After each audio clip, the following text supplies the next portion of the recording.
Hey, what's up? It's me, David, the developer of Crow, and I just want to show you all some of the new stuff in the buff stuff update. So let's just get right into it. So this update focused on the ability for the player to have buffs. If I press tab, you can't see anything right here right now because I don't have any buffs, but I basically added the ability for foods to buff the player for a set amount of time, for it blocks the player is standing on to buff the player, and for items in the player's inventory to be able to buff the player. And of course, this is all very easy to add yourself. So I'm going to go over to the monolith. I am not going to set any recipes. I'm going to have this be the max power. I'm going to actually spawn this item in. I'm going to make some cocaine. Food. Yeah, and as you can see now, the next button is available. So I'm going to go ahead and hit next, and I get greeted with this item buff screen. Now, if I want the food to give the buff, I'm not going to do anything here, but I will show you what this is kind of about. So there are 5 different buffs that each have their own debuff that I can select from: movement speed, break speed, health, damage mitigation, and strength. So for instance, if I select strength, I can adjust the strength of the buff, and as you can see, as I go above and below 1, the name changes from strong to weak.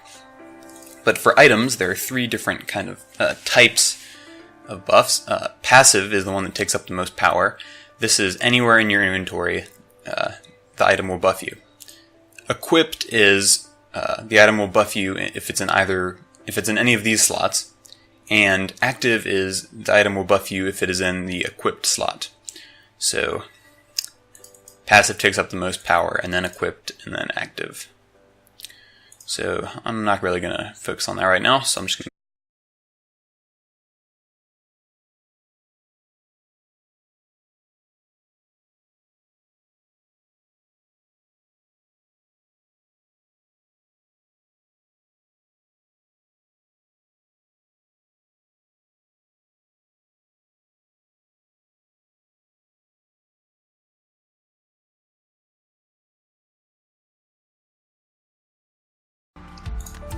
Okay, so now I have this new screen that we didn't have before called Food Properties. I'm going to bump the eat time way up. The higher this is, the less power gets used up, so I'm just going to say 10. Alright, I'm going to go next. Now food buffs, this is very similar to the last screen that we saw, except in this case, we have this time instead of type. So let's have the speedy buff lasts for 10 seconds, 15 seconds, let's do 15 seconds. 15 seconds, and I'll just do that as high as I can make it. Alright, there we go. Now I'm going to hit done, and the item has been created. Now I'm a cheater, so I'm just going to go ahead and spawn the item in.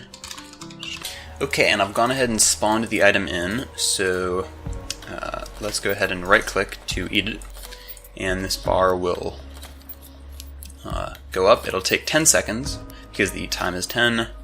It would restore health if we had any. And now if I press tab, we see we have the speedy buff for 12 seconds, and I can run around a little faster. Now this orange color reflects the power or how good the buff is. So let's just do this. If I go over here to the monolith, you can see the power of that buff, or that strength buff, is orange. Of course, it just follows this trend. So yeah, that's pretty much the main thing. Also, if I go into my inventory over here, and I pick these up with the mouse, if I press 1 over a slot, it'll drop 1 into it, 2, 3, 4, and so on. So that's the other thing. And yeah, that's pretty much it. So goodbye.